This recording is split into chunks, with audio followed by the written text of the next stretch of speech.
Dois corpos, um caixão, silêncio absoluto, até que Júlia, aos prantos, se aproxima e paralisa. Aquilo não podia estar ali, uma aliança de madeira, marcada com as iniciais infantis que ela esculpiu aos 9 anos. O meu pai. Ele está vivo, grita em meio aos enlutados, provocando pânico generalizado. Mas o que ela revela em seguida coloca todos sob suspeita, principalmente o próprio marido. E nada, absolutamente nada, a preparava para o segredo enterrado ao lado da mãe. A lã rendada escorre pelos dedos de Júlia como se escapasse de um tempo que já não a reconhece. Ela puxa a agulha pela última volta da gola, costura silenciosa num ateliê tomado por sombras e caixas lacradas. O ar cheira a mofo elegante, uma mistura inegável de naftalina com couro envelhecido, memória de um império da moda que agora subsiste em um quarto alugado, no andar de cima de um sobrado insalubre em Perdizes. O sol de fim de tarde se infiltra pelas venezianas emperradas, riscando a poeira como se tentasse julgá-la. O toque do celular vibra no acrílico rachado da máquina de costura. Júlia, aprovaram a pauta na curadoria. Se você entregar até segunda, a gente consegue encaixar no catálogo de artesanato social que a Livraria Cultura vai lançar. Entrega isso, vai ser bonito para a imprensa, diz a voz de Laura, ex-assessora, agora amiga resiliente. Mas Júlia apenas observa o próprio reflexo tremeluzente na tampa da máquina. Os olhos perdidos, o maxilar travado. O vestido que veste, uma peça fluida de linho cru, é bonito, autoral, elegante e gasto. Daqueles que encantariam em uma passarela, mas agora servem apenas para encobrir a calcinha furada por orgulho. Eu não faço peça de ONG, eu fundei a Anegar, Laurinha. 17 coleções temáticas, tecidos italianos. Lembra disso?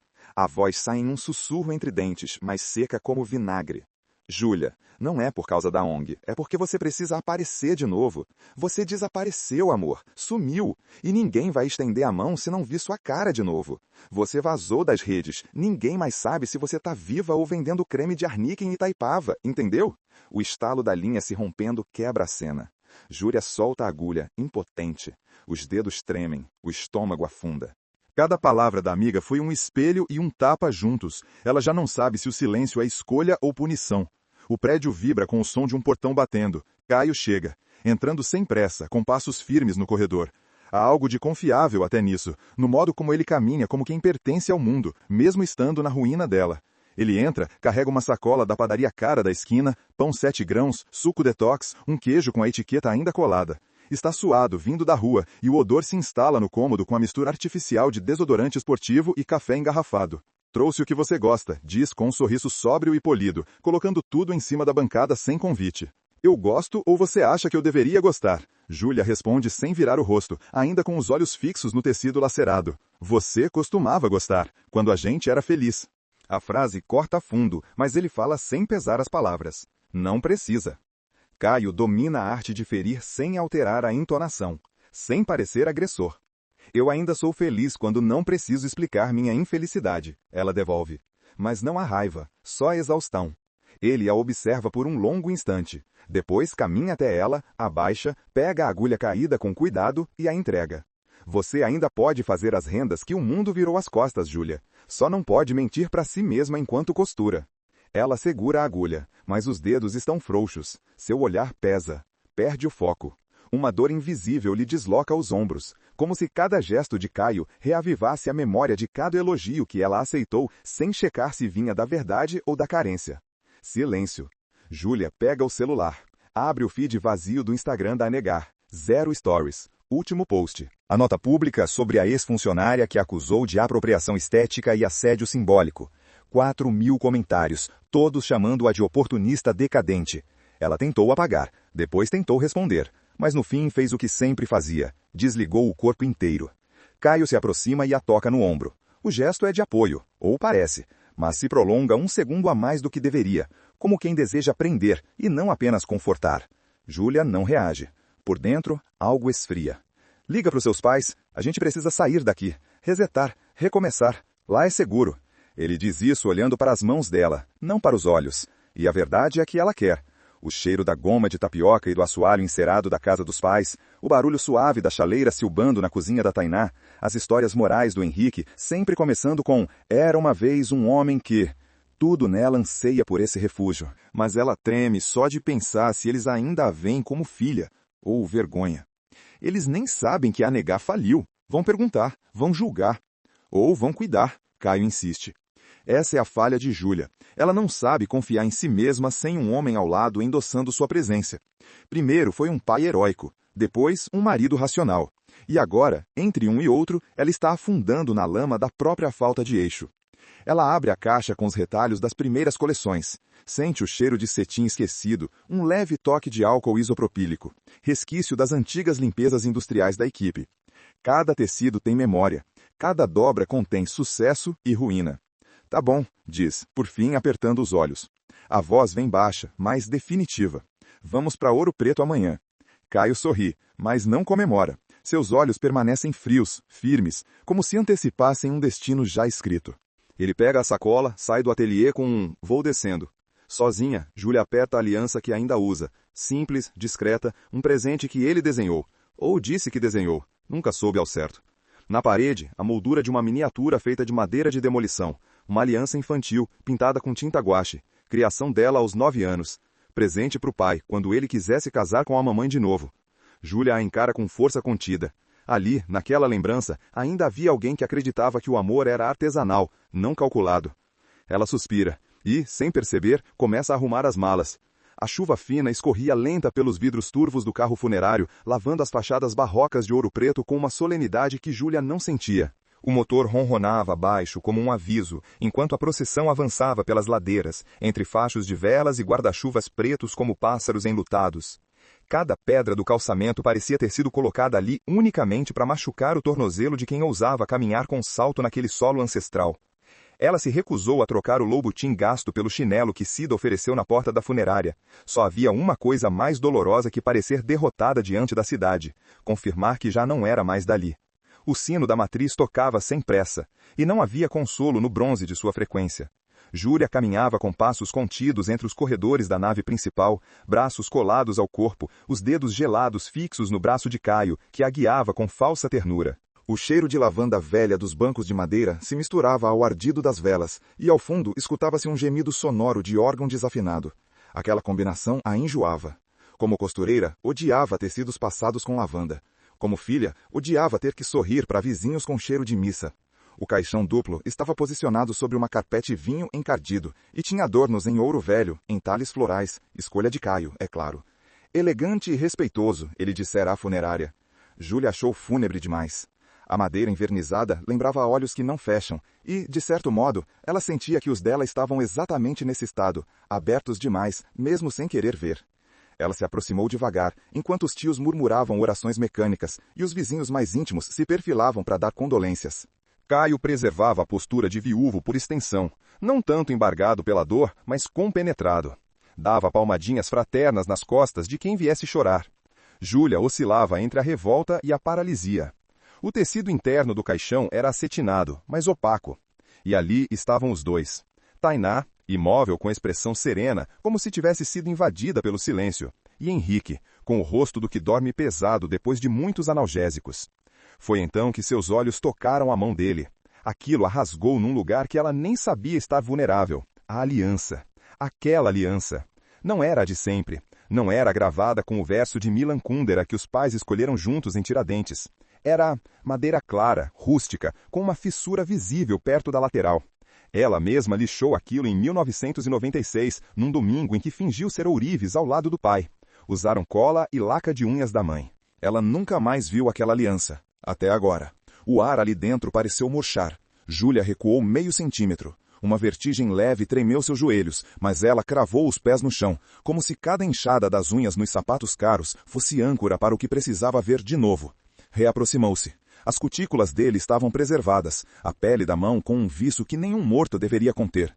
A respiração dela ficou mais rasa. Júlia, sussurrou Caio, com uma mão ao seu ombro. Quer sentar? Que aliança é essa? A pergunta escapou mais como exalação do que fala. Ela não esperou resposta. Olhou novamente para a mão do pai, viu o detalhe exato da fenda, seu dedo ainda um pouco dobrado. Simétrico demais, vivo demais. Ela recuou mais 2 passos, olhou ao redor. Cida, chamou, disfarçando o tremor na voz. Onde está Cida? A amiga da família, escondida entre as colunas laterais, desviou o olhar por um instante. Um microgesto de quem sabe o que não pode dizer. O peito de Júlia apertou num peso molhado, como roupa encharcada em corpo frágil. Tainá estava inegavelmente morta, não havia dúvida. Mas Henrique? O tempo ao redor pareceu murchar como vela no fim. O som do órgão falhou.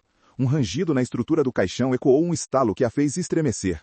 Caio fingia não ver, fingia dor, mas a pele dele vibrava calma, demais. O pai estava sendo enterrado vivo e ninguém via.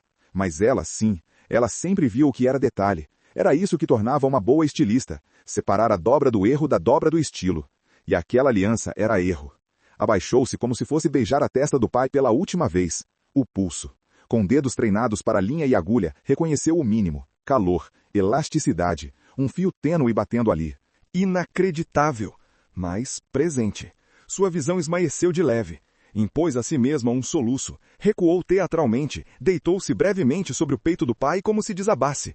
Lágrimas viriam depois. Agora era preciso calcular. As pessoas se aproximaram. Caio puxou-a pelos ombros. Ela murmurava. Ele não tá... Não tá o quê, Júlia? Ela ergueu os olhos para o marido. O rosto dele era um mármore treinado, mas aquela sobrancelha esquerda estava levemente arqueada. Ele sabia que o pai dela estava vivo e queria enterrá-lo. O mundo desabava silencioso ao redor, mas o interior continuava igual, cheiro de lavanda, textura úmida nas paredes, canto de beata ao fundo e fumaça leve de incenso morrendo no ar. Tudo sufocava, mas Júlia, por fim, acordava. Mateus empurrava a porta de madeira com o ombro, o rangido dos ferros antigos cortando o ar gélido e úmido da manhã. O cheiro de mofo não incomodava. Era parte da rotina, como tinta fresca ou verniz secando. Mas o que o encostou contra a parede daquela sala opressa não foi o cheiro, nem o frio. Foi o fato de ter encontrado uma criança trancada num depósito escuro, com o corpo leve demais nos braços, ossos feito galhos secos, sob uma manta improvisada com trapos e poeira de décadas. Enzo estava internado agora, dormindo sob sedativos e soro gotejando. O olhar que ele lançara antes de apagar, um olhar de quem implora em silêncio para não ser mandado de volta ao buraco de onde veio, esse olhar não saía da cabeça de Mateus. Ele queria que saísse. Queria que aquilo fosse só um acidente de percurso, uma nota rodapé em mais um projeto de compra e reforma. Ele andava devagar pelos corredores da casa. Cada passo ecoava como se ele pisasse não sobre madeira, mas sobre garganta alheia. Com um bloco de anotações em uma mão e o celular na outra, ditava os danos estruturais para o app da construtora. Piso cedendo no hall, madeiramento podre, provavelmente cupim. Parede leste com sinal de infiltração junto à base da escada, teto da cozinha ameaça desprender.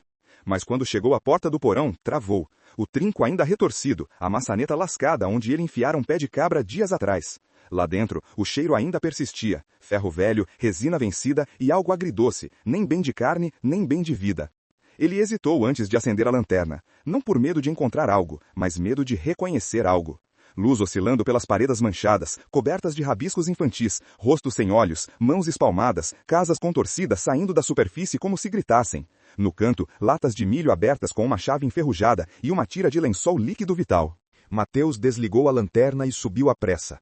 O gosto metálico havia voltado à doca. De volta ao carro, olhou o celular. Uma chamada perdida da assistente social com quem falara no hospital. Ele não retornou. Em vez disso, ligou para um amigo antigo na prefeitura, alguém que devia favor. Falou em ocupação ilegal, pediu para acelerar a vistoria e sugeriu acionar os antigos donos para recolher quaisquer bens deixados.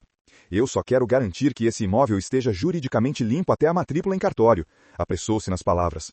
A criança deve ter se escondido. É fechamento padrão de imóvel abandonado. Procedimento técnico. As mãos tremiam levemente ao desligar.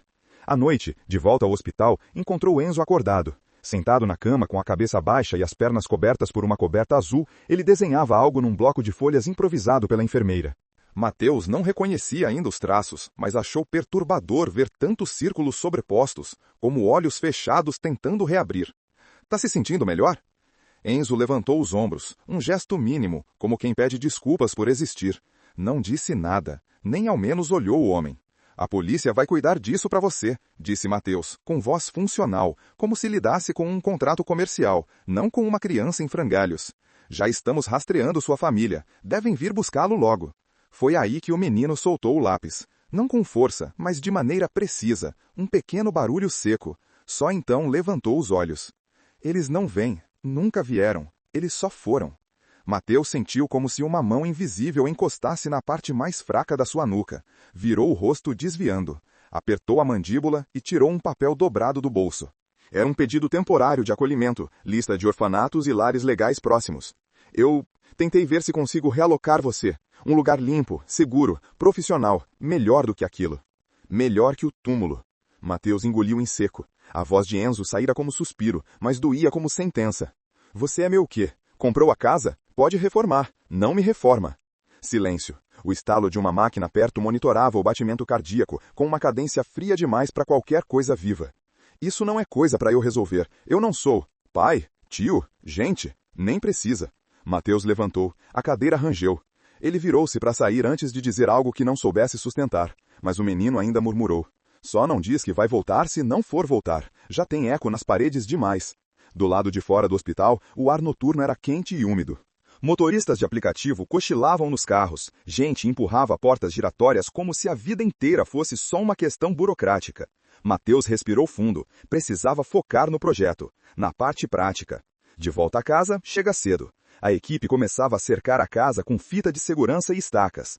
Mateus calçava as luvas de obra. Daria destino aos restos. Pisos, portas, reboco. Aquilo não era santuário, era negócio, ou deveria ser.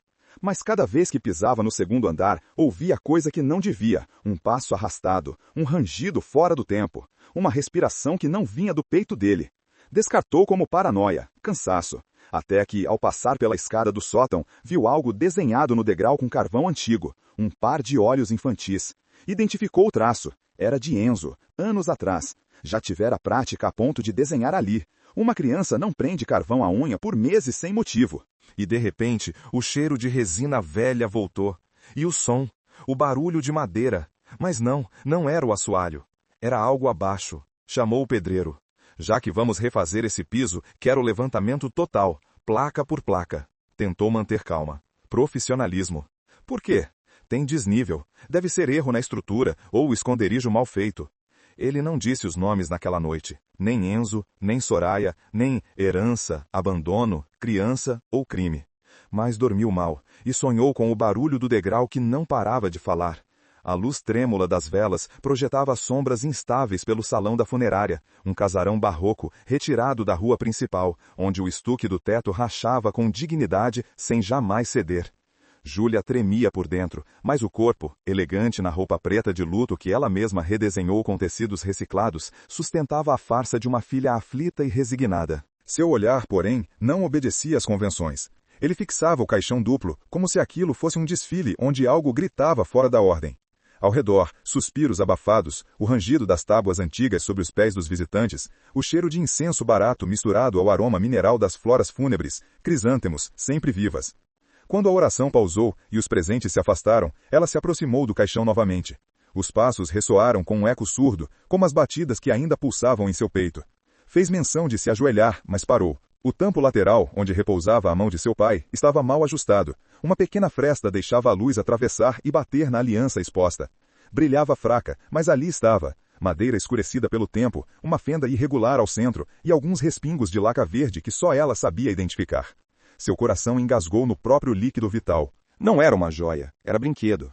Um objeto escondido mais de 20 anos atrás num baú infantil feito com dobradiças de tecido. Lembrava perfeitamente. Ela fizera 2 alianças para brincar de casamento com ele, quando sua referência de homem era só aquele, o pai que dizia, nenhum amor vale se não souber cuidar. Caio aproximou-se por trás. A mão pousando em suas costas estava morna demais para uma sala tão fria. O ar ao seu redor parecia cada vez mais rarefeito. Ela não virou o rosto. Está pronta para se despedir, amor? Murmurou ele como quem oferece colo. Júlia assentiu vagamente, mas sua atenção era total. O polegar de seu pai, ligeiramente encolhido sob a manta de linho, revelava um vinco roxo, uma picada talvez. Outra ponção logo abaixo da jugular, marcada por um curativo redondo. Seu olfato captou entre flores e vela um toque metálico de algo mais. Clorofórmio? Etanol hospitalar? Aquilo não era morte natural. Ela se endireitou. O pano de linho caiu sobre o caixão com um estalido leve, mas suficiente para derrubar um copo d'água sobre a mesa lateral. Cida, a funcionária calada, aproximou-se com um pano. Júlia, em um lampejo, segurou seu punho. Não foi você quem sugeriu o caixão duplo, pois não? A mulher congelou um instante. Olhos vermelhos, mãos ásperas de quem já havia carregado mortos demais. Piscou devagar. Foi o seu marido que pediu. Disse que era desejo da família. Caio se intrometeu com o mesmo sorriso de enterro que usava desde o hospital. Amor, não é hora para isso. Vem se sentar, você tá exausta. Mas Júlia já mergulhava em outra consciência, a antiga leitora de costuras tortas e tecidos falsos. O instinto que fez falir sua marca, mas a salvou de traições corporativas. Sentia na pele o calor subir, feltros do estômago se retesando como costura mal alinhada. Ela caminhou devagar até a face do pai, inclinou-se como se fosse beijá-lo, mas, ao chegar perto, olhou fixamente para o pescoço. Observou a cor, as veias visíveis, uma leve pulsação quase invisível, mas crucial. O dedo médio encontrou discretamente o pulso. Estava lá, tênue, intermitente, real. O tempo parou por 2 segundos. Ao levantar o rosto, a sombra de Caio pairava perto demais dela. Você está suando, sussurrou ele. Vamos sair um pouco, Júlia. Tira a mão de mim. Foi um sussurro baixo, mas cortante, como uma agulha que atravessa a pele sem anestesia. Cida observava em silêncio, os olhos se enchendo. Ele está vivo, murmurou Júlia, sem conseguir esconder mais. Meu pai não desviver, não com essa aliança, não com esses sinais, não assim. Mas disse apenas a ela mesma neste momento. Para os demais, ainda era loucura, ainda era luto. Saiu como se flutuasse. Subiu as escadas para o escritório da funerária, onde Caio deixara os papéis em sua última visita. Procurou. Achou o pedido escrito à mão com a letra falsa dele, imitando vagamente a caligrafia de Henrique. Desejo ser sepultado ao lado de minha esposa, no mesmo esquife. Assino, com a alma em paz. Júlia queria gritar. Desceu com o papel na mão, o suor frio escorrendo pela coluna. Voltou ao salão abobadado, ainda parcialmente vazio. Olhou os rostos, amigos antigos, primos, religiosos da cidade. Não havia mais dúvida. Tudo girava. O murmúrio do salão, antes de lamento, virou tensão. Algo naquele olhar dela estava fora do decoro do luto. E todos sentiram. Caio a encarava agora sem toque, sem sorriso. O que foi que você viu? Eu vi a mentira. E vi meu pai, ainda preso nela. Estava feito. O teatro do velório virara palco de guerra, e as cortinas não iam baixar até a verdade tombar. A brisa cortava fina pelas frestas do galpão abandonado, espalhando o cheiro acre de algodão umedecido com naftalina. Júlia deslizava os dedos pela última peça que ainda resistia aos meses sem venda. Um casaco em linho cinza chumbo, com ombreiras dramáticas que pareciam clamar para um tempo que já não existia. Pendurado em um cabide de arame torto, ele balançava com suavidade, como um último aplauso mudo. Ela ajeitou o forro com mãos trêmulas, os olhos secos pela ausência de lágrimas desde que o investidor sumiu com o restante do capital e seu nome virou piada nos canais de moda alternativa. O som agudo de uma notificação no celular preencheu o silêncio poeirento. Uma mensagem de voz da mãe. A velha Tainá sabia dosar doçura e cobrança como poucas. A voz vinha cálida, mas com recado oculto. Filha, lembra que a porta daqui nunca foi trancada para você. Tem um lugar posto na mesa, só falta o apetite. Era convite e ultimato. Há 3 dias, Caio, sempre metódico, sugerira deixar em São Paulo. Ele falava em recomeço, mas ela sabia, falava em sobrevivência. O negócio, o ateliê, os amigos, tudo virara pó. E Júlia, mesmo diante do colapso, ainda consultava o olhar dele para saber se estava tudo bem. Naquela noite, ela empacotou a última coleção em sacos pretos. Caio dobrou etiquetas, silencioso, metódico. O som era só o zíper rasgando, o rangido das dobradiças do manequim e o cheiro triste de tecido armazenado demais, úmido de vergonha. O carro cruzou a fronteira de Minas altas horas da manhã seguinte. Ouro Preto os recebeu como um altar, neblina espessa, calçamento cruel sob pneus gastos e sinos de igreja tocando com melancolia. O cheiro de café misturado a folhas queimadas invadiu o ar assim que dobraram a esquina da casa dos Henriques, casarão colonial, reboco envelhecido, mas imponente, como os herdeiros de algo que já não se sustentava. Tainá abriu o portão antes que eles buzinassem. O abraço da mãe era firme, o perfume de alfazema grudando-se como lembrete.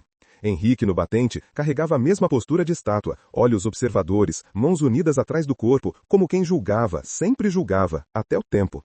Durante o almoço, Júlia tentou sorrir. Provou o tutu preparado no barro, o frango com açafrão. Texturas rústicas, cheiros de infância. Mas Caio recusou o vinho, disse sentir dores no estômago. Henrique o observou longo demais. Tainá colheu a louça, enfiando o prato de Caio por último, quase em desacordo com o gesto. Na 4ª garfada, Tainá parou, mão nos lábios, olhar perdido. Uma náusea súbita derrubou entre a mesa e o aparador. Henrique gritou por água com sal. Júlia tentou firmar a cabeça da mãe, mas o corpo tremia, quente demais, suado demais. O som de pratos quebrando correria pelos degraus de madeira. A sensação de que estavam num sonho mal acabado. O hospital foi branco demais, cheiro de acetona e papel passado. Caio segurava a ficha de admissão como um diretor de produção. Júlia, ao lado, com os joelhos colados, à espera do laudo. Quando o médico saiu com expressão neutra, usou palavras anestesiadas. Hemorragia digestiva extensa, tentativa de tratamento insuficiente. Horas depois, passaram o aviso. Tainá faleceu na madrugada. Henrique não desceu para o café no dia seguinte. Júlia ouviu o ranger da porta do quarto, os passos lentos noturnos encerrando-se em silêncio absoluto. Ao meio-dia, o barulho abrupto da cadeira tombando no andar de cima a fez correr. Encontrou o pai desacordado na poltrona, com a pele pálida demais, o hálito morno e um frasco de remédio tombado no chão. Caio já estava ao telefone com o hospital. Na UTI, disseram ser coma súbito, quadro clínico complexo. O mesmo tom de quem diz, já fizemos tudo. A morte de Tainá já dispersava parentes. Agora era prazo para velório duplo. Duplo? Júlia estranhou. O Caio solicitou, minha filha, um único cortejo. Achei estranho também, mas decidido já tá, disse Cida, olhos baixos, escapulário à vista. Na funerária, o cheiro de arruda e formol pairava espesso. Caixão de madeira escura, barroco, ornamentado em dourado envernizado. Paredes cobertas de tecidos bordados. O tipo de teatro de morte que seu pai sempre detestou. Ainda assim, lá estavam, Tainá e Henrique, lado a lado. Com o rosário cruzado nas mãos, o outro com mãos cobertas por luvas de cetim. Posso um momento sozinha? Júlia pediu. O caixão estava levemente aberto. Aromas de flor murcha e verniz se misturavam a um leve cheiro de álcool hospitalar. Ela se inclinou para beijar a mão do pai. Foi quando percebeu. A aliança. Não era a de ouro fosco usual. Era uma cópia infantil, de madeira escura, com lascas visíveis na base. A que ela criara aos 7 anos, com estilete e cola quente. Henrique usara por um dia, décadas atrás, antes de dizer que guardaria para sempre, por honra. Mas essa honra estava ali, no dedo morto de um vivo?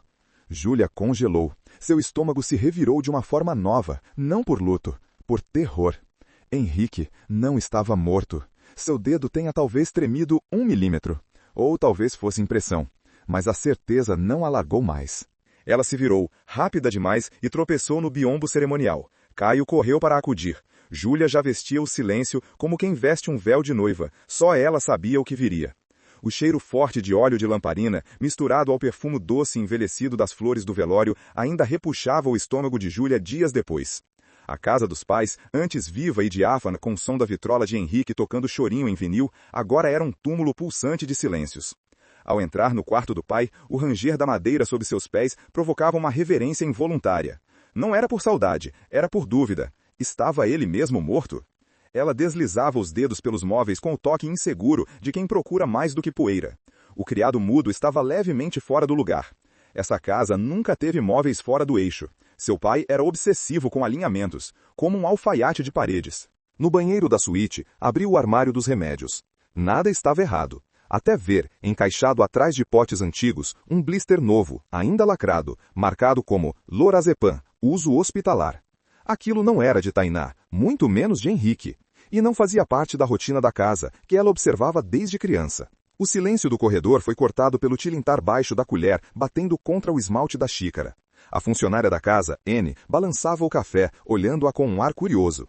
Você tá muito quieta, moça. Tá igualzinho seu pai quando percebeu que as contas do Caio não batiam. Fingia não ver. Júlia levou um tempo para responder. O quê? Eu disse que o silêncio é perigoso nessa casa. Júlia sentiu o estômago endurecer. O café cheirava a açúcar queimado e incômodo. Sentou-se. A senhora lembra se ele comentou algo sobre o Caio? Toda sexta. N riu sem humor. Seu pai tentava esconder, mas a mandíbula dele travava sempre que ouvia o nome do rapaz. Tainá dizia que era só ciumeira, mas homem quando desconfia, o corpo diz antes da boca.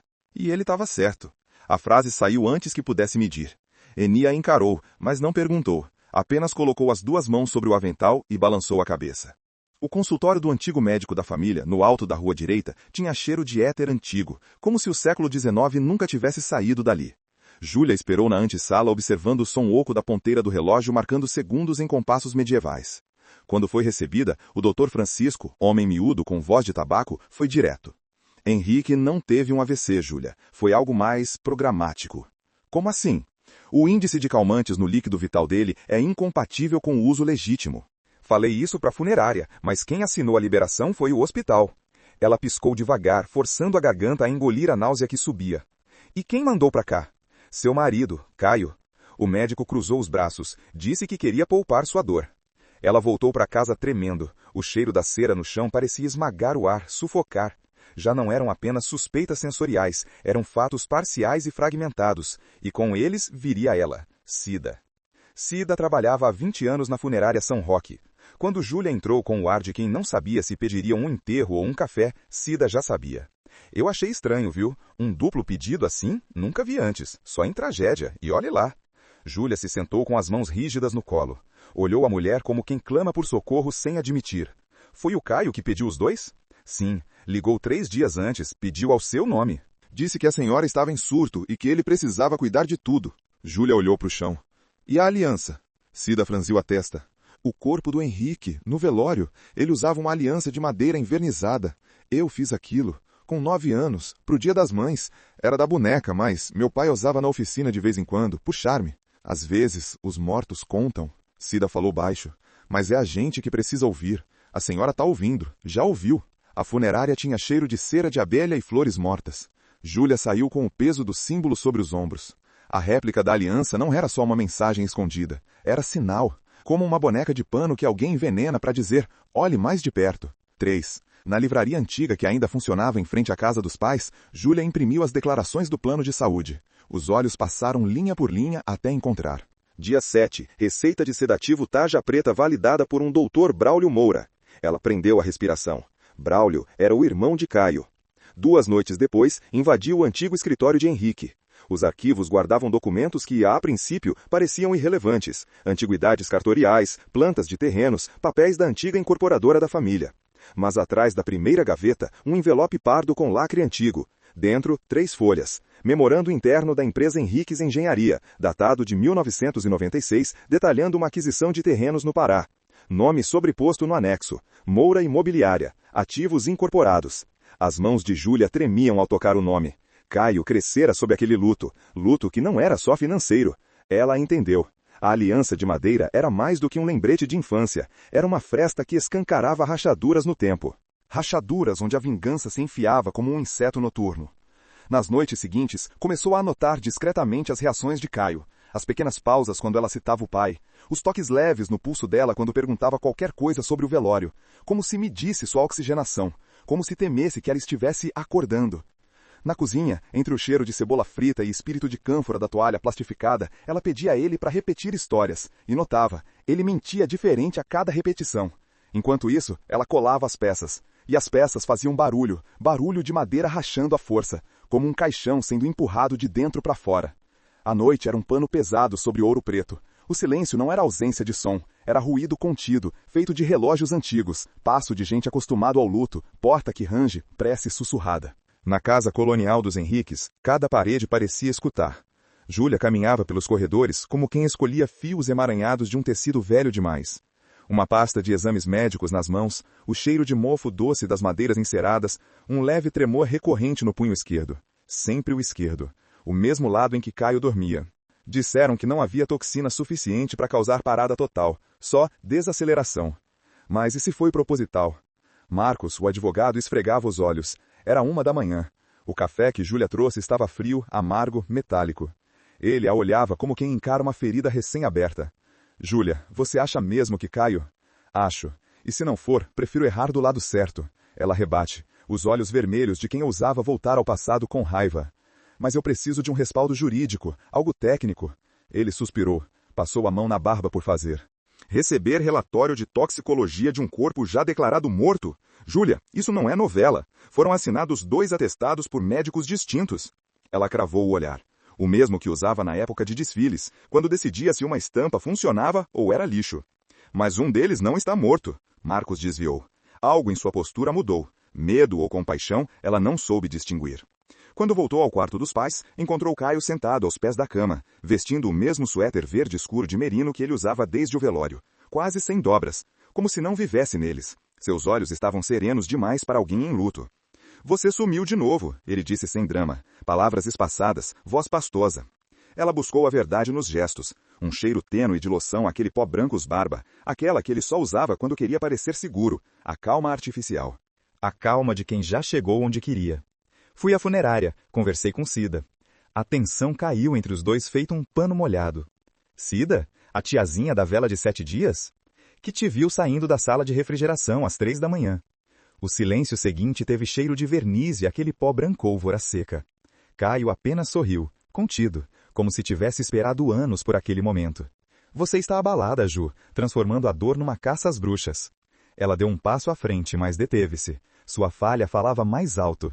Ainda queria que ele desmentisse. Ainda buscava nele uma migalha de afeto limpo. De alguma lembrança boa que justificasse sua presença naquela casa ancestral. Mas tudo cheirava errado. Mesmo a rosa branca na jarra. Estava ali há tempo demais. Você pediu o caixão duplo. Sei que foi você, ela disse, a voz falhando na fronteira entre acusação e súplica. Seu pai e sua mãe nem se separavam nem para dormir. Seria um gesto de honra, você não acha? E ela viu, pela primeira vez viu, o requinte do sarcasmo, a precisão de quem leu sua fragilidade como um alfaiate entende tecido. Caio moldava seus gestos para que se adequassem à dor dela. Um coveiro da alma. Na tarde seguinte, Júlia foi ao hospital. Os olhos fundos e a pele acetinada de ansiedade. Levava uma guia assinada por Marcos para acessar o prontuário detalhado de Henrique Henriques. Mas a atendente trancava com simpatia. Infelizmente, por estarem em luto, o sistema travou algumas permissões. Só com ordem judicial, tá bom? Ela sorriu com dentes suaves, mas Júlia só viu grades. Na volta, o carro quase derrapou na entrada de paralelepípedos. A chuva tornava tudo escorregadio. Cada curva da cidade parecia fechar-se sobre ela, com cheiro de enxofre e terra encharcada. Horas depois, empunhou o celular. Ligou para Renata, amiga dos tempos de infância, artesã agora isolada em Mariana. Renata, lembra das alianças que a gente fez quando tinha 7 anos? A voz do outro lado era um caco de vidro. Aquelas de madeira, eu tenho a minha até hoje. Por que tá falando disso? Porque a cópia que fiz pro meu pai apareceu no dedo dele, no velório. Só que não era pro meu pai. Era um jogo de faz de conta, lembra? Tava com meu nome gravado dentro. Ju, você tá bem? Silêncio, ruído na linha. Um trovão de fundo. No dia seguinte, ao tentar entrar no cômodo onde o corpo do pai estava sendo preparado para novo banho fúnebre, foi barrada. Ordens da família, disse o funcionário da funerária. Eu sou a filha, gritou sem cerimônia. O homem desviou os olhos. Seu marido pediu sigilo por causa da fragilidade do estado emocional da senhora. O mundo girava. E Caio reescrevia a narrativa como um artesão sombrio, costurando racionalidade em cada dúvida. Cada passo de Júlia era coberto por uma camada de dúvida formal, institucional. Sozinha na sala principal, ela desabou sobre o sofá de couro. As cortinas pesadas abafavam o som do sino da igreja vizinha. O cheiro da sala, cera, madeira e flor de laranjeira, agora lhe dava náuseas. Seu coração batia forte, desalinhado. As mãos úmidas. Ela encarava a escultura barroca no altar privado da mãe. Santa Clara com olhos de vidro e o cálice vazio. A imagem era bela, mas mentirosa. Júlia sorria pouco agora. Cada tentativa de ação virava recuo. A falha que carregava, aquela necessidade obscena de acreditar num casamento, numa figura masculina que a amparasse, pesava como tornozeleira de ferro. A cada confronto com Caio, havia um resto de amor que ainda pedia trégua. O peso do que foi impedia o que precisava ser. A única coisa que ainda não mentia era a réstia de luz que entrava por uma fresta, dourada, insistente. Como ela. Chove fino em Ouro Preto. A madrugada se arrasta entre as colunas barrocas da igreja de São Francisco, onde o velório coletivo de Tainá e Henrique prossegue em vigília. Pela arcada do salão lateral, o cheiro de velas derretidas mistura-se ao perfume pobre e doce das coroas florais, já começando a azedar. Júlia observa os visitantes com os olhos gastos de quem já não sente mais o tempo, nem como estilista, nem como esposa, nem como filha. O caixão duplo repousa sobre o altar improvável, em madeira escura trabalhada, ornamentado por anjos em pranto. Mas não são os anjos que ela observa, é a aliança. Ela se aproximou dele 5 vezes, 5, e em todas a mesma sensação. Aquilo não era uma aliança verdadeira. Era a cópia barata que ela criou com 12 anos, escondida na garagem, lixando madeira com a lâmina de pão da mãe. Ela se lembrava das marcas nos dedos depois. Se lembrava de como o pai a elogiou. Disse que nunca tinha ganhado símbolo tão puro. Riu quando ela chorou porque o presente parecia feio demais. Disse, isso é sua alma, e sua alma é verdade. Ela não sorri com a lembrança, ela empalidece. Naquela aliança ainda está a marca dela, a microfratura onde a laca escorreu errada. Aquilo é impossivelmente exclusivo. Era decorativo, nunca foi usada como joia de verdade, e ainda assim estava ali, no dedo de um cadáver que não deveria estar morto. Ela sente o enjoo voltar, doce e metálico na boca. O cheiro do incenso agora é agressivo, cobre o estômago como tinta fresca. Ao fundo, o sussurro das ladainhas soa devastador. Vozes trêmulas, intercaladas por tosses idosas e ranger de bancos. Caio está ao lado dela. Toca seu ombro com uma mão morna, pesada. Você precisa descansar, Ju. Já deu seu retorno para todos. Vamos para casa. Ela não responde. Foca nas mãos cruzadas do pai. Há marcas roxos ali. Pontos de punção. Ele nunca tomaria sedativo por conta própria. Ela sabe disso. Henrique detestava se sentir estuporado, como dizia. Era obsessivo com controle. Ela se volta para Cida, que fechava discretamente a porta lateral com as velas de substituição. Cida, estão todos mortos mesmo? Sua voz falha, um sussurro. Eu te disse, filha, eu só preparo o ritual. Quem fecha o caixão é quem manda. Cida gira as velas entre os dedos. E quem mandou fechar rápido foi seu marido, mesmo quando o padre pediu para abrir mais uma vez. Júlia não diz nada, apenas observa Caio, agora com o celular escondendo parte do rosto. Finge responder a mensagens, mas ela vê o controle. Vê a calma exagerada. Ele sempre teve um talento para parecer salvador, enquanto apagava incêndios que ele mesmo causava. Ela caminha até o caixão. A ladainha cresce noutra sala. É o momento certo. A maioria dos rostos conhecidos está em volta do crucifixo central. Silêncio lateral. Perfeito. Sem pensar, Júlia simula um tropeço. O salto de couro bate seco na pedra úmida. Ela se apoia no próprio caixão com um baque ridículo e perfeito. As senhoras ao lado assustam-se, levantam. Caio se move, mas algo prende. Talvez o escândalo, talvez o controle. Ali, curvada sob o corpo do pai, Júlia deixa os dedos escorregarem em uma transgressão íntima. Toca, por baixo da bainha fumê do paletó, a pele do pulso do pai. 1 segundo. 2. Uma. Batida. Outra. Outro silêncio. Depois, uma pulsação tão tênue que parece vento sob pele velha. O líquido vital abandona seu rosto. Ela recua. Sente as pernas festinadas gelarem, a saia molhada colar nas coxas. Respira fundo, mas o ar entra com gosto de cobre. Lágrimas não vêm, nem grito. Apenas um instante congelado de saber. Ele não está morto. Ele está sendo velado vivo. Ela se recompõe. Está tudo bem, sussurra para as senhoras assustadas, se ajeitando de modo teatral. Ato contínuo, vira-se para Caio, que a observa, não com medo, mas com o olhar de uma raposa que percebe a cerca arrebentando. Por um microsegundo, tudo está sem roupas. O sorriso tenso nos lábios dele revela, ele também sabe. Naquela madrugada, Júlia não volta para casa. Tranca-se no antigo quarto de infância, onde o papel de parede ainda estampa lírios desbotados e começa a remexer. Arquivos médicos, pastas de convênio, bulas escondidas entre gavetas trancadas da cômoda. Encontra um receituário de calmantes controlados prescrito para Henrique H., assinado por um clínico falsificado. O CRM está rasurado. A caligrafia, porém, é limpa demais, profissional demais. Ela grava tudo, digitaliza, manda direto para Marcos Couto, advogado de confiança da família. Me liga, anexa com a imagem da aliança artesanal. Henrique está vivo. Preciso agir antes que ele seja enterrado vivo, literalmente. Cida entra no quarto depois da meia-noite, trazendo chá de boldo e um envelope. Marcos mandou isso com urgência antes do plantão. Documento que Caio entregou à funerária. Tem os nomes dos mortos, o modelo do caixão e a exigência de que fosse lacrado. Sem perícia, sem necrópsia. Júlia leu o documento. A assinatura de Caio salta aos olhos. Tudo à margem da família. Tudo feito enquanto ela sangrava em culpa. É ali que ela muda. Ali, onde as verdades ocultas dançam entre os lírios antigos da parede, Júlia percebe. Nada disso foi acidente. Sua mãe foi assassinada. Seu pai está sendo assassinado em câmera lenta. E o homem ao seu lado na última década foi o carrasco lento e meticuloso. Ela já foi estilista de moda. Agora será artesã da ruína dele. O luto, enfim, termina. A guerra começa. A vigília ecoava em cantos murmurados, velas derretiam devagar nas hastes dos candelabros, e o cheiro de cravo queimado se misturava ao suor contido de rostos emocionados. Cada arranjo floral pesava nos narizes como uma anestesia doce.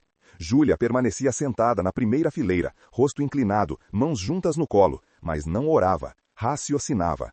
Ao seu lado, Caio cochichava com um dos primos em tom solidário, o mesmo tom que usara para manipular médicos, organizar documentos, escolher caixão duplo. Um homem que não gaguejava nem diante da morte, porque sabia cada resposta antes da pergunta. A pulsação sentida no corpo do pai era a única certeza. Mas bastaria isso. O cálido desconforto entre suas omoplatas crescia.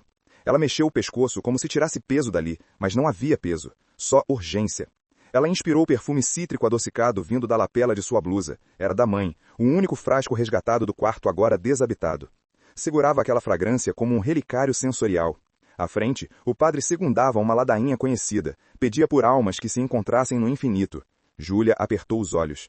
As almas não estão no infinito. Estão recolhidas dentro de um corpo entorpecido, respirando quase invisíveis. Uma delas, presa num caixão. Ela se levantou subitamente, discretamente pegando o celular que mantinha escondido sob o banco. Saiu pela lateral, seguida por um zumbido de olhares. Dirigiu-se à cozinha da paróquia.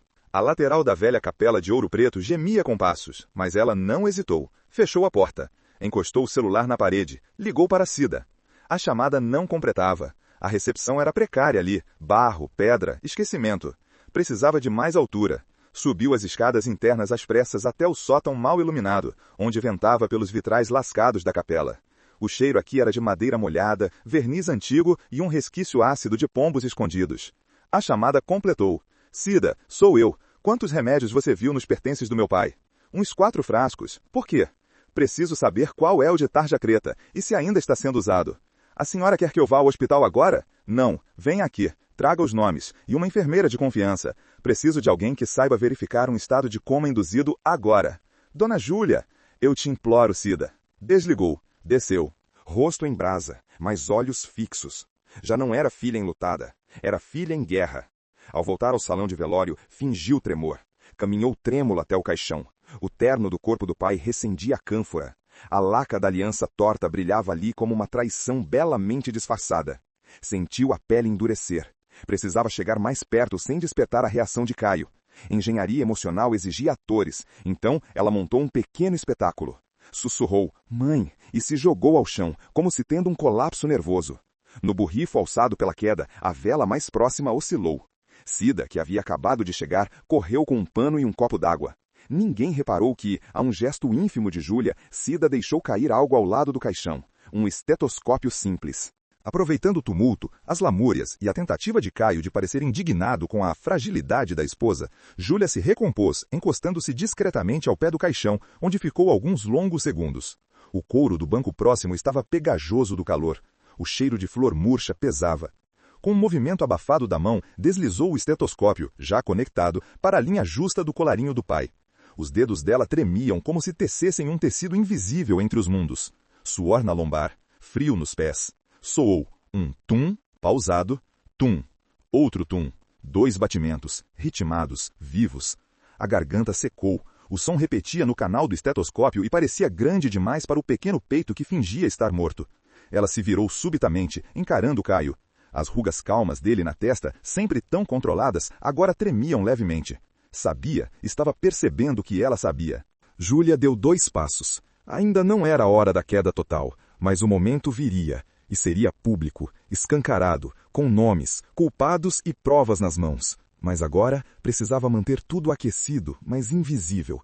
Voltou para junto de Cida. Cochichou. Traga a enfermeira. 00:30, sala dos fundos do hospital. E diga a Marcos que prepare uma liminar. Cida só assentiu. Umidade nos olhos, mas firmeza no tronco. Junta uma filha tentando enterrar o opressor, e não o pai. Mais tarde, às 23h47, Júlia escorregou para fora da capela com a desculpa de que ia rezar a sós no Jardim dos Fundos. Levava nas mãos um tecido preto, antigo traje do pai, dentro do qual enrolara os frascos de medicação que Cida deixara em sua bolsa. Os rótulos eram evidência, e cada data carimbada em letreiro farmacêutico dizia: Caio sabia, Caio programou. O chão de pedra molhada esfriava os pés. O céu pesado de nuvens baixas parecia calar qualquer voz. Mas Júlia já não precisava gritar. Precisava agir. No caminho até o hospital, ela sentia dores no estômago, não de medo, mas do parto demorado da verdade. Sabia que aquela noite mudaria tudo, e que um homem seria enterrado, mas com os olhos abertos. O cheiro de flor murcha explodia atrás da cortina de veludo rubro, onde o caixão duplo repousava como altar e armadilha. Júlia suava sobre o tecido preto do vestido de luto. Sentia o forro colar as axilas e escorrer pelas costas, uma febre em silêncio. Ainda deitada meio de lado, simulando o desmaio segundos antes, estava com o rosto perto bastante para ver as cutículas endurecidas da mão do pai e o leve tremor que desmentia a morte. Pulsação, tênue, mas viva. Ela forçou os dedos a se fechar ao redor do pulso dele, discretamente, como quem beija pela última vez, e confirmou a verdade em seu ponto mais íntimo. Ele está vivo. Não podia mais fingir. Levantou. A temperatura no salão da igreja da matriz era fria, úmida, pedra contra a carne. Júlia, trêmula, deu 2 passos à frente, girando os olhos para Caio. Ele estava sorrindo para uma senhora que fazia uma oração baixa ao pé do caixão, as mãos juntas, o rosário pendendo como lágrimas endurecidas.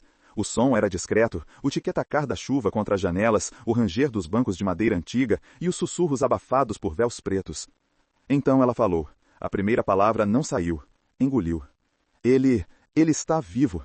Como uma lâmina no pano cerimonial, o murmúrio cortou o salão. Caio girou o rosto rápido demais, tenso, calculando. Caio, ele está vivo, agora mais firme, mais alta.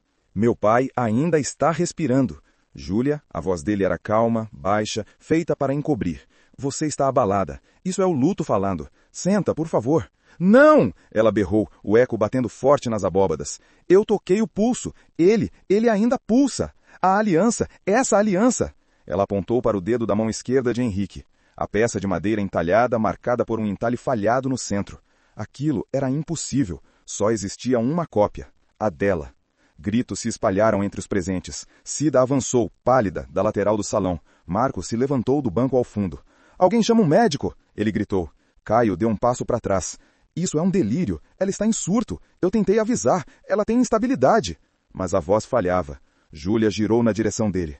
Foi você. Você que organizou o velório. Cida viu a papelada. Você exigiu caixão duplo, exigiu embalsamamento parcial, exigiu pressa. Minha mãe tomou veneno. Meu pai, você o dopou com sedativo. Gritava com o corpo todo, mãos espalmadas, como se tudo pudesse escorrer entre os dedos. Mentira. Ele baixou o tom. Mas os olhos pela primeira vez tremiam. Marcos já corria pelo centro lateral, celular em mãos, fazendo ligações. O povo da cidade, ainda sem entender, se juntava ao redor, movidos pela voz, pelo gesto, pela ruptura do cerimonial. Caio deu 2 passos rápidos, desviando por entre cadeiras. Júlia se moveu também, usando o caixão como proteção.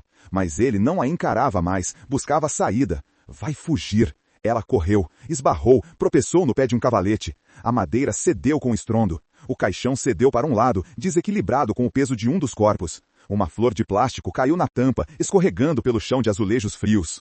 Impede ele! Júlia gritou às lágrimas. Caio já estava na porta lateral quando um braço conhecido o deteve. Marcos o agarrou com força improvisada, e num instante, amigos do pai, 2 homens do coral da igreja, um irmão do grupo de oração, estavam sobre Caio. Ele urrou, tentando sair. Não contava com a cidade, com a comunidade.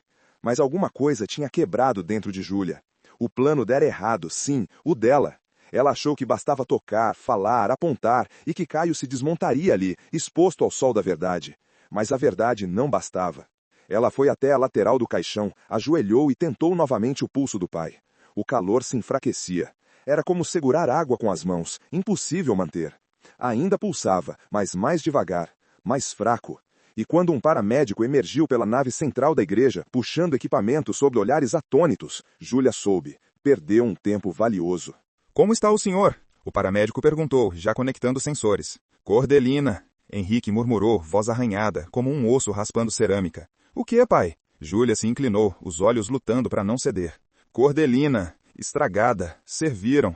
Os olhos se fecharam de novo. Ele precisa de hospital agora, gritou o paramédico. Enquanto eles o transportavam, entre o coro comunitário e os passos rápidos do velório desmontado, Júlia ficou para trás um instante. Fitava o espaço entre os caixões, a marca de verniz empoeirada sobre o veludo. Tainá permaneceu morta. Júlia sentia no corpo inteiro o cheiro de suor ácido, o gosto metálico na língua e o escuro visível entre as luzes da capela. Um estava salvo, mas o outro nunca mais voltaria. Seu plano salvava o pai por um fio e deixava a mãe afundar de vez, sem justiça. Ela não sabia se podia perdoar-se.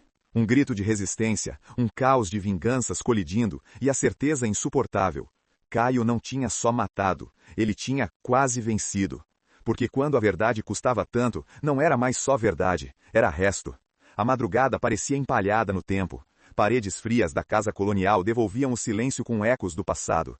Lá fora, os sinos da matriz badalaram 3 vezes, um aviso de finados ou um erro mecânico. Dentro do quarto escuro de Júlia, a ausência pesava mais que qualquer presença. A falta de respostas, de provas irrefutáveis, de forças.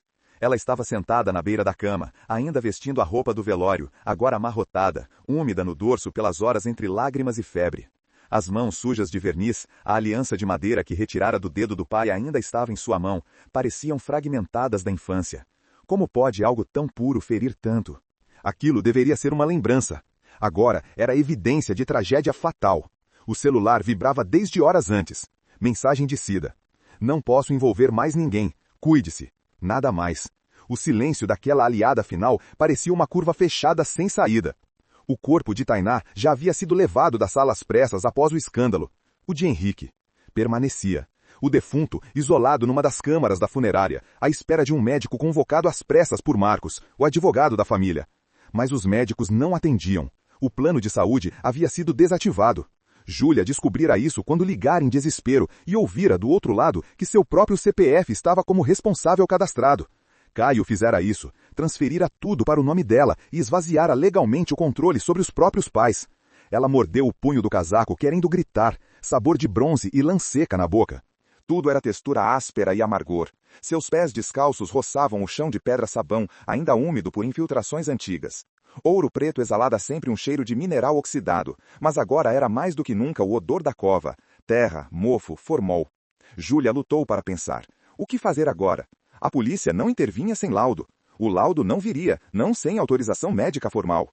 E o médico da cidade era compadre de Caio, ela vira no álbum antigo de batismo, onde o nome Dr. Paulo Martins surgia entre padrinhos.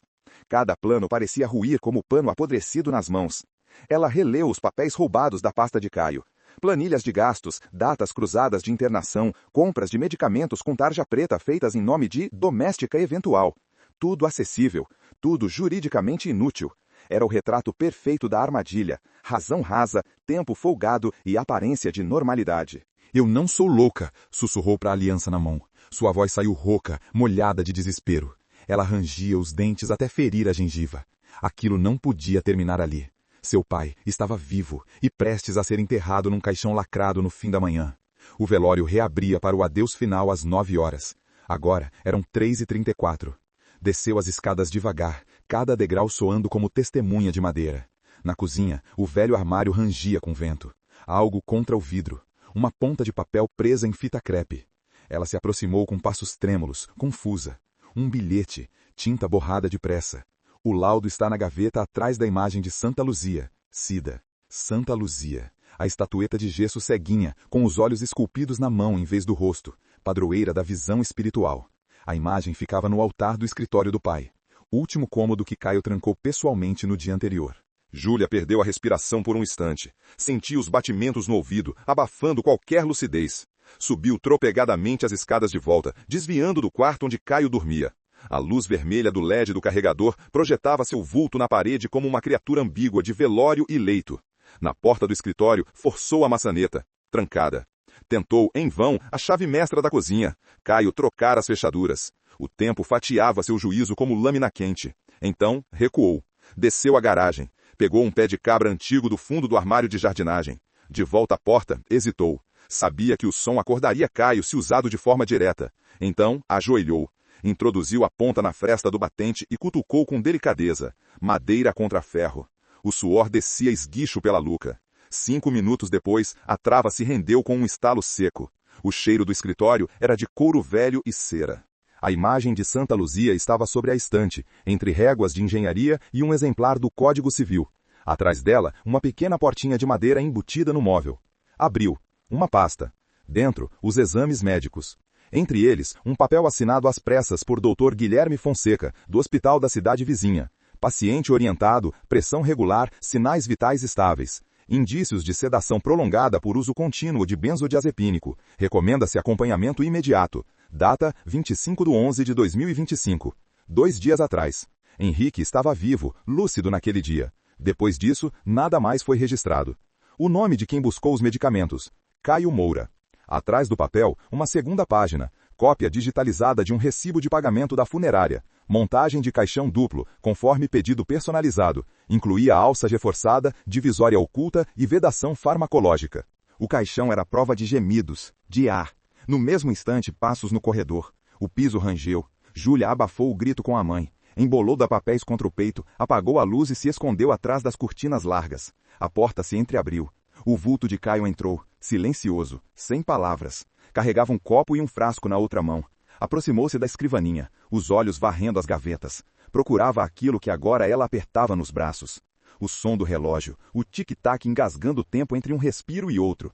Caio sussurrou para o vazio. A verdade está nos detalhes, Júlia. Sempre esteve. Só saber vê-la não é o mesmo que saber o que fazer com ela. Silêncio. Ele saiu. Júlia permaneceu imóvel por mais minutos do que sabia contar. Só quando o dia ameaçou sangrar pelas bordas da janela, desmoronou no chão. A pasta ainda nos braços. Ela tinha tudo, finalmente. Mas o tempo... O tempo era o verdadeiro veneno. O cheiro do velório, incenso gasto, flores murchas, mingau de milho trazido pelas beatas da confraria, ainda pairava denso no início da manhã. A luz das velas não apagava, embora o sol já entrasse pelas janelas do salão paroquial. Júlia estava de pé, em frente ao caixão barroco. As mãos frias, suadas. O vestido preto colado como corda molhada. Umedecia os lábios ressecados com a língua, mas não dizia nada ainda. Caio sorria. Os olhos dele buscavam os dela com a mesma indiferença com que se observa um relógio quebrado. O padre terminava a entoação do último canto. Velhas cochichavam. Marcos, o advogado, postado perto da porta, sussurrava algo a 2 amigos da família. Cida observava da lateral, junto às coroas florais já iniciando o murchar acobreado. O tempo parava com o badalar final do sino da capela. Mas dentro de Júlia, um tambor batia em velocidade violenta. Ela deu 2 passos. Mais. O caixão estava aberto. O rosto da mãe rígido, santo. O do pai levemente inclinado, olhos fechados, mas com uma coloração que ela sabia, não era de morte. O peito, sob as camadas de vestes litúrgicas, movia milímetros irrepetíveis. Ela respirou forte e partiu. Ele está vivo! Voz rasgada no silêncio pleno. Cortou como uma navalha virgem. Alguém deixou cair um terço. Diversos rostos se viraram, outros congelaram. O padre pestanejou, incerto. Marcos se moveu. Mas era Caio quem andava, devagar, na direção dela. Mãos atrás do corpo, elegante, estável. Júlia, por favor. Mas ela avançou mais um passo, subiu no estrado do caixão, os saltos batendo secos na madeira velha. Eu disse, ele está vivo! E antes que qualquer um pudesse detê-la, ela se lançou sobre o caixão aberto, como quem beija o corpo. As mãos se esconderam sobre a gola do terno. Dedo sobre o pescoço do pai. Sentiu. Pulsação. Fraca, mas estava ali. Ela se ergueu, rosto turvo de lágrimas. Olhou para o salão inteiro. Esse homem, meu pai, não está morto. O homem que dorme aqui foi dopado, com doses letais de calmante. Desde o hospital, desde a última semana. E nós deixamos um criminoso preparar tudo. O nome não foi dito, mas olhos já buscavam Caio. Ele estava imóvel, mas agora os lábios estavam apertados. Ela continuou. Olhem a mão dele, olhem a aliança. Não é ouro, é madeira. Eu a fiz com 10 anos, um artesanato de criança, laca e verniz. Nunca saiu da gaveta do meu pai. Está aí porque alguém precisava parecer real. E não sabia o que era. Alguém gritou. Outra beijou o crucifixo. O pároco recuou, alarmado. Marcos se moveu. Cida já chorrava. Caio desceu um degrau, finalmente se mexendo. Sem encarar ninguém. Tentava pegar o celular. Júlia desceu do caixão correndo, agarrou o braço dele. Você diz viver a minha mãe! Ele não gritou, mas sua mão tentou empurrá-la. Júlia caiu sobre o mármore gelado. Você diz viver minha mãe! Marcos e 2 vizinhos entraram em ação. Caio tentou correr, mas foi interceptado. O celular voou, estourando no chão. A palma da mão de Júlia bateu seca no tampo do caixão, como um sermão.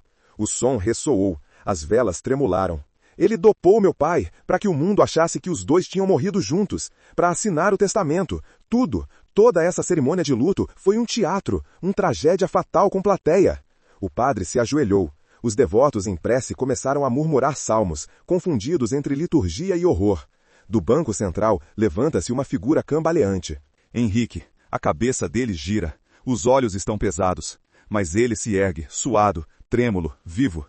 Júlia? A filha vai até ele, sustenta seu corpo em colapso. Marcos assume o comando, ordenando.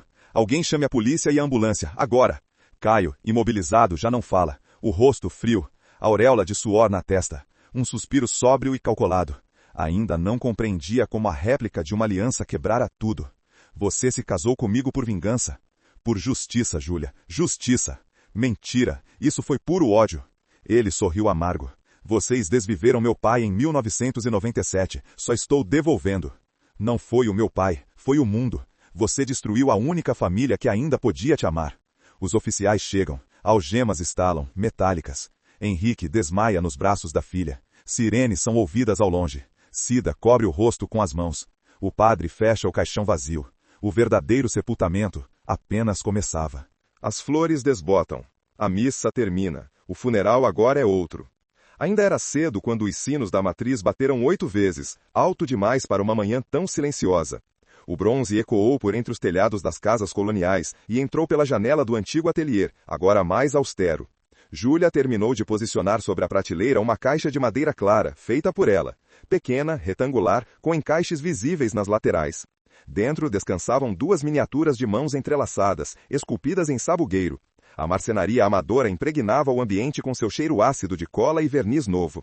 No forno a lenha da cozinha acesa desde antes do amanhecer, pão de fermentação natural crescia lento, coberto por um pano grosso que ainda guardava o perfume do avô, mistura de cânfora e fumo de rolo. Lá fora, uma bicicleta apoiada à sombra projetava o som agudo de sua corrente solta a cada brisa mais ousada. O passado não fazia ruído, mas assobiava pelos cantos. Na mesinha lateral, o retrato.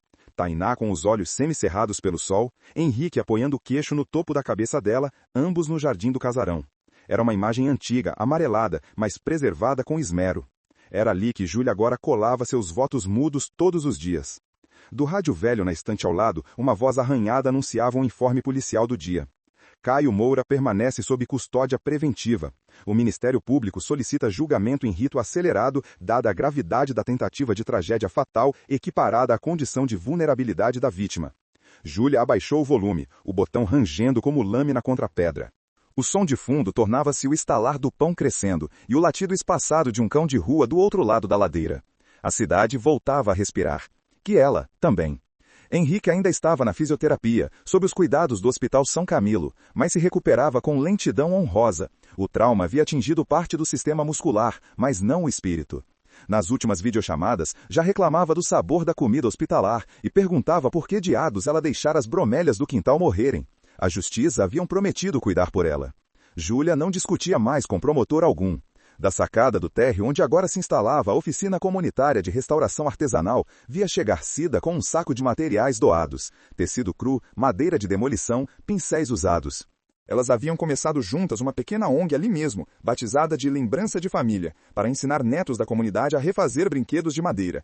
A ironia não a escapava. Ensinar outros a reconectar raízes, enquanto uma parte sua ainda tateava o que havia sobrado. Quando entrou na sala e viu os pequenos bancos dispostos, cada um com seu projeto inacabado, carrinhos, bonecos, mini-móveis, uma paz diferente da euforia ocupou seu peito. Nada nela queria mais ser celebrada. Tudo nela queria, agora, fazer. Que tal essas? Disse Cida, já entregando os novos materiais com a pressa de quem não sabia como quebrar silêncios emocionais. Júlia tocou o tecido doado, linho grosso, manchado. Cheirava aguardado, mas limpo. Suas mãos acariciaram a superfície com precisão de quem um dia cortou vestidos para editoriais de moda e agora costurava lembranças manuais para outras infâncias. Serve, tudo serve, desde que dure. Cida sorriu com um canto só da boca. Havia aprendido a ler Júlia em entrelinhas de madeira e lágrima seca. No final da manhã, as crianças chegaram. Primeiro, um menino com um olhar baixo e um machucado seco no cotovelo. Depois, uma menina loira que não parava de falar. A cada rosto, Júlia via uma ausência preenchida. Pequenos órfãos simbólicos como o próprio esposo algum dia fora. Mas com sorte, com tempo, com vínculos, não como ele. Quebrar heranças de dor é lento. Reescrever códigos, artesanal. Mas possível, ela agora sabia. No quintal, o velho baú de ferramentas do pai havia sido limpo e polido, agora marcado por manchas de óleo e letras infantis mal escritas à caneta. Professor Henrico. Uma homenagem infantil dos alunos da ONG, emulando autoridade e afeição em partes iguais. O nome estava errado, mas o sentimento, intacto. O tempo se tornava outro por ali. As tardes duravam mais, as noites menos hostis. Perto do altar da sala, em vez das velas tradicionais, 2 alianças de verdade descansavam em veludo cru, ao lado de um bilhete antigo que a mãe havia deixado. Se um dia escurecer, joga no mar. Amor não é coisa que se enterra. Era o que fariam no próximo sábado. Uma pequena viagem até Paraty, onde Tainá sempre quis encerrar os ciclos. A filha lançaria as alianças ao mar e, em troca, receberia não paz, mas clareza. Por enquanto, Júlia apenas ensinava a lixar madeira, a encontrar nas falhas do material o ponto de beleza. Passava a lição adiante. Nem tudo oco é morto, nem toda trinca é queda. À frente de seus alunos, deixava o molde das mãos entrelaçadas secar ao sol. O cheiro da cura era mistura de verniz, infância e umidade de pedra, como se o mundo dissesse que da ruína também se levanta a casa. Uma nova, e só dela.